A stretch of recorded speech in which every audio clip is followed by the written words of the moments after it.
Fala pessoal, eu queria compartilhar aqui com vocês um certo tipo de pensamento que vem pautando minha prática na psiquiatria, óbvio. E eu queria compartilhar isso porque talvez possa ajudar também vocês a construírem um pouco o caminho. Então, assim, o que acontece? Eu entrei na psiquiatria em 2020, né? Meu R1 foi em 2020 lá no IPQ da USP. E aí, quando você chega assim no R1, você tá um pouco confuso.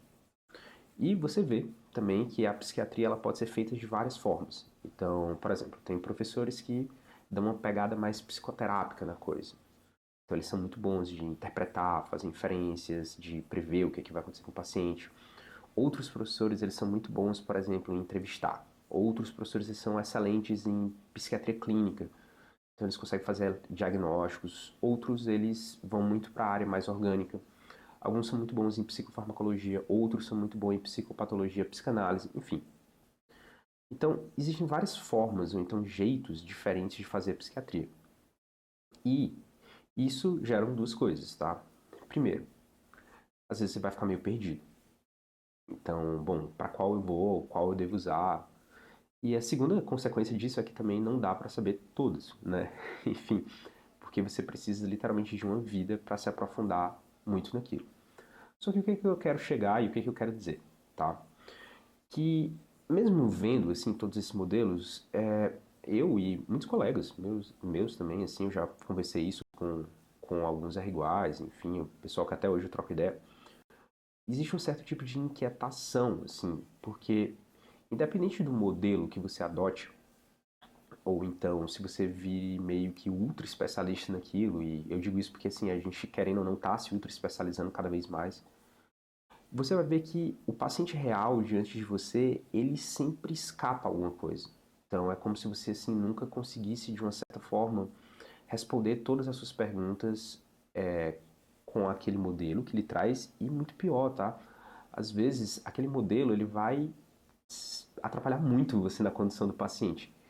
E eu digo isso assim porque eu consigo verificar isso na minha prática, pelo menos até agora. Óbvio, isso aqui é uma opinião, posso mudar, enfim, vocês podem discordar também. Mas é importante que vocês notem também que é interessante olhar, às vezes, que tem pessoas que tentam sempre resolver os pacientes, sempre utilizando ali a mesma coisa, e você vê que isso pode muitas vezes ser perigoso, tá? O que eu quero dizer com isso? Então, eu vou criticar aqui, inclusive, até uma coisa que eu estudo muito, eu gosto muito, tá? De todos esses modelos, assim, o que eu tenho mais afinidade, que a gente sempre passa para os alunos, sempre tenta trazer um pouco essa visão, então as aulas, assim, para eles é, por exemplo, a psicopatologia fenomenológica. Então, é uma coisa que a gente tem de muito avançado, de muito profundo, né, que te permite fazer, assim, belos diagnósticos. Só que você também vê que a psicopatologia fenomenológica tem várias das suas falhas ali. E se você não buscar ativamente olhar para as falhas do que você faz ou as falhas do método que você usa, você pode escorregar nelas, tá? Você pode correr o risco de ser às vezes categórico demais, extremista demais, e isso é um problema, porque o que vai acontecer? Pode ser que você não consiga resolver o problema do seu paciente, isso é o que mais acontece. E segundo, às vezes também isso vai dificultar a comunicação com pessoas que pensam diferente de você. Então, vou dar um exemplo aqui. Recentemente a gente tem uns grupos, comunidades onde a gente compartilha artigos. A gente compartilhou lá duas escalas, né? Escalas da fenomenologia, né? Uma escala de experiências alteradas do self. E essas escalas, assim, elas são da fenomenologia. E quem já está estudando um pouquinho com a gente sabe que a fenomenologia ela meio que critica o uso de escalas. Só que, para você espalhar o conhecimento, então tornar aquilo mais aplicável, tornar aquilo mais palatável, você vai ter que usar escalas para que as pessoas consigam aplicar e consigam meio que conduzir uma entrevista semi-estruturada fenomenológica. Isso é bacana, tá certo? Só que isso, ao mesmo tempo, contradiz o que é a raiz do método. Ou seja, tem um pequeno ponto aí de atrito, tem um pequeno ponto de discordância. Ah, mas essa escala vai ser usada seguindo a validação dos psiquiatras e da experiência que você teve ali no contato com o paciente. Sim, toda escala é assim. Não é porque é da fenomenologia que a gente vai defender um pouco mais. Então tem que tomar cuidado com isso. Uma outra coisa também, psicopatologia fenomenológica é muito complicado, é muito complexo de aprender, tá? Isso é uma falha também. Ah, mas tem que ser difícil mesmo. Sim, tem que ser difícil, mas isso tem que ser níveis, né? Níveis de compreensão. Se você expõe um aluno logo direto ali, de cara, uma psicopatologia fenomenológica muito rebuscada, isso vai gerar repulsa nele, né? A não ser que, óbvio, ele, por alguma sorte, veja alguém aplicando muito bem aquilo ali e vai atrás de uma certa curiosidade para tentar entender o que é que aquilo se trata, que é o que geralmente acontece com a maioria das pessoas. Mas você pode perder muita gente no caminho, tá? E isso não acontece só com a psicopatologia fenomenológica, acontece com a psicanálise, acontece com a psicologia analítica, com a comportamental, enfim, com todos os métodos, tá certo?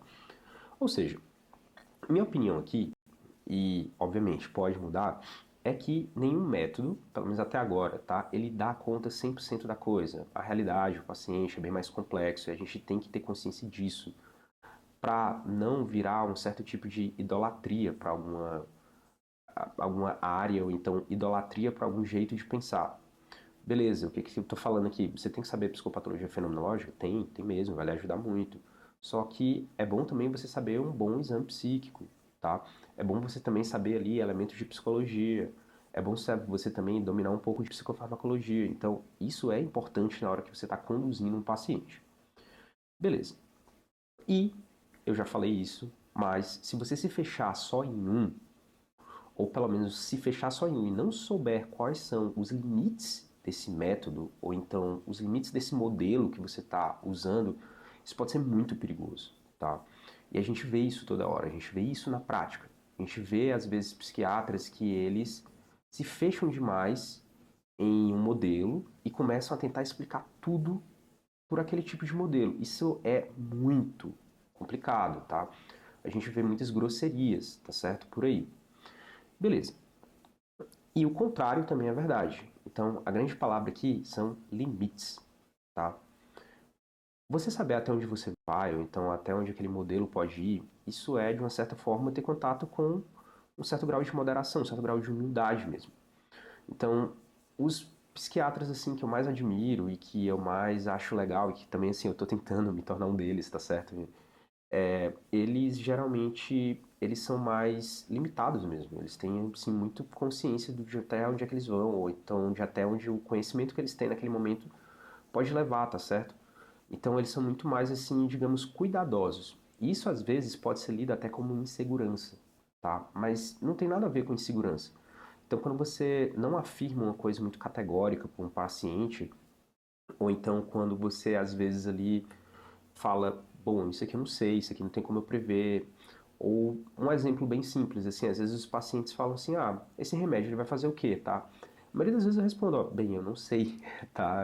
Vamos ver, vamos observar como é que é a resposta. Eu acho que provavelmente você vai ficar um pouco menos ansioso, mas em cada pessoa vai ter que meio ali responder de um jeito. E por mais que a gente tenha modelos de receptores que falam que, por exemplo, uma bupropiona vai ativar, uma fluoxetina vai deixar o paciente mais ativado, ou então vai acontecer aquilo quando você despertar um certo agonismo dopaminérgico. Beleza, isso é muito bonito assim na teoria, mas você não sabe na realidade, tá certo? Como que você vai se comportar naquela pessoa. Então, fale só do que você está vendo, fale só do que acontece ali naquele momento. Tenha calma, não tenha pressa, tá certo? Se for necessário, não pule direto em conclusões. Então, os psiquiatras assim que eu vejo que tem essa prática um pouco mais moderada e um pouco menos categórica, e vejam, não confundam isso com falta de estudo, tá certo? Eles geralmente são os que mais têm estudo e mais têm propriedade para falar daquilo. Geralmente eles são mais recolhidos, digamos dessa forma. Falam só do que estão vendo.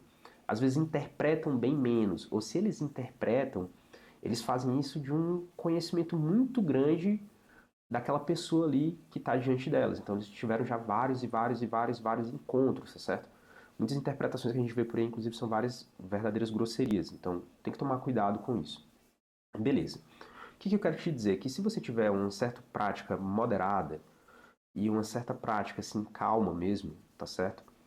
Provavelmente você vai correr menos risco de errar. E isso em psiquiatria é muito importante, tá? A gente está falando aqui de uma área que nenhum método dá 100% de conta do recado. e que você tem que ter calma e que é muito complexo. E isso pode ser muito angustiante. E assim, pessoal, não sou só eu que estou falando isso, tá? Se você tiver assim uma chave de leitura para um livro que é muito importante da psiquiatria, que é o Psicopatologia Geral do Carl Jaspers, o Psicopatologia Geral, ele é um livro de métodos, tá? Ele está dizendo assim, basicamente, olha, esse aqui é até onde a gente pode ir com a psicanálise. Esse aqui é até onde a gente pode ir com a psicopatologia. Esse aqui é até onde a gente pode ir fazendo um teste neuropsicológico. Então, eu acho muito bonito que ele traz dentro do próprio livro a limitação. Então ele tenta demarcar um certo tipo assim de campo, demarcar até onde é que você pode ir, até onde é que você não pode ir. E isso é muito bonito, tá? Porque você, dentro daquilo que você está ensinando, você também passa justamente onde é que é o fim, onde você vai se desbarrar um pouco naquilo que é indeterminado, que você realmente não sabe. E tá tudo bem, tá? Não é necessário a gente ter todas as respostas. Então, beleza. Ah, mas e aí? Vamos ficar aí nesse pula-pula de método para método? É isso que você está sugerindo, né? Enfim, um pouco, tá certo? Eu acho que você deve conhecer várias coisas possíveis. Corre o risco de isso ficar superficial? Corre também. Não estou dizendo que não corre, tá? Corre o risco de você não entender muito a fundo? Corre o risco. Por isso, o que eu digo é, tenta pegar um, se aprofundar um pouco mais, mas ter também ali algumas coisas reservas e também saber que aquele que seu um que você escolheu, ele também tem um certo limite, tá? Não vai tentar resolver tudo. Então, assim, se especializa ali em um ou dois, tá? E eu falo isso porque é um pouco o que eu tô fazendo, é um pouco que é um pouco que forma tanto minha quanto do João de pensar. Então, por exemplo, eu estudo bastante psicopatologia, eu gosto muito e gosto muito de psiquiatria geral de adultos. E esse ano eu resolvi fazer uma residência de psiquiatria infantil, tá? Que é uma coisa bem diferente. Para quê? Para ver outros ares, para complementar aquilo às vezes que minha visão está escapando, tá? E isso só acrescenta. Então, assim, tentem buscar também sempre a negação daquilo que você sabe, ou então a negação de si mesmo. Acho que isso é um pouco o princípio do aprimoramento. Então, é muito importante isso para a evolução constante da sua prática. Não para, tá certo? Ah, mas vou parar depois de finalizar a residência? Não, não para. Assim, se psiquiatria é aquilo que realmente você gosta e que você quer levar o melhor para os seus pacientes, você tem que estar em constante insatisfação, em constante inquietação consigo mesmo, tá? Isso é, de uma certa forma, uma busca infinita mesmo, tá? Mas é uma busca pela excelência, tem um certo tipo de beleza nisso. Pelo menos é o que eu acredito, né? Ou seja, vamos resumir aqui. Uma boa psiquiatria, pelo menos ela é feita com moderação, tá? Um pouco ali do caminho do meio, um pouco com calma e buscar de se aprimorar sempre. Humildade também, tá certo? Isso é muito importante. E não confunda isso, obviamente, também com insegurança, tá certo? Pessoas que são seguras demais, inclusive, sim, tem que ter um certo tipo de desconfiança mesmo, tá? Beleza. E dito isso, se você quer, obviamente, se aprimorar mais na psiquiatria, buscar, enfim, constantes melhorias, a gente tem nossos cursos aqui, tanto de psicofarmacologia, quanto de psicopatologia, quanto de emergências, tá certo? Cada um cobrindo ali uma parte, uma esfera. A gente sempre tenta ali trazer diferentes visões, óbvio, com limitações também. A gente sempre passa isso e também, entrando em qualquer curso, você vai ter o nosso acompanhamento. O que eu quero dizer com isso? Não são só aulas, então você vai participar da nosso grupo no WhatsApp, onde a gente discute caso lá dentro, retira suas dúvidas. Então a gente está cada vez mais aprimorando esse tipo de grupo para o aluno ter contato mesmo e para o aluno absorver não só a psiquiatria, mas também assim, um pouco do que a gente pensa dentro da psiquiatria. E a gente também se encontra online, sempre tem discussão de casos, supervisões. É bem legal, é bem bacana, tá certo? Acho que a gente cobra um preço justo por isso. Se você quiser conhecer mais, a gente deixa o link aqui. Obviamente me conta, tá? Deixa aí nos comentários o que você pensa um pouco sobre a sua visão da psiquiatria, às vezes a sua visão de como as coisas devem ser conduzidas, ou então dos modelos, se você tem mais afinidade por um ou por outro, tá certo? Mas a gente consegue, assim, ter que desenvolver uma certa crítica sobre todos. Um abraço e até breve.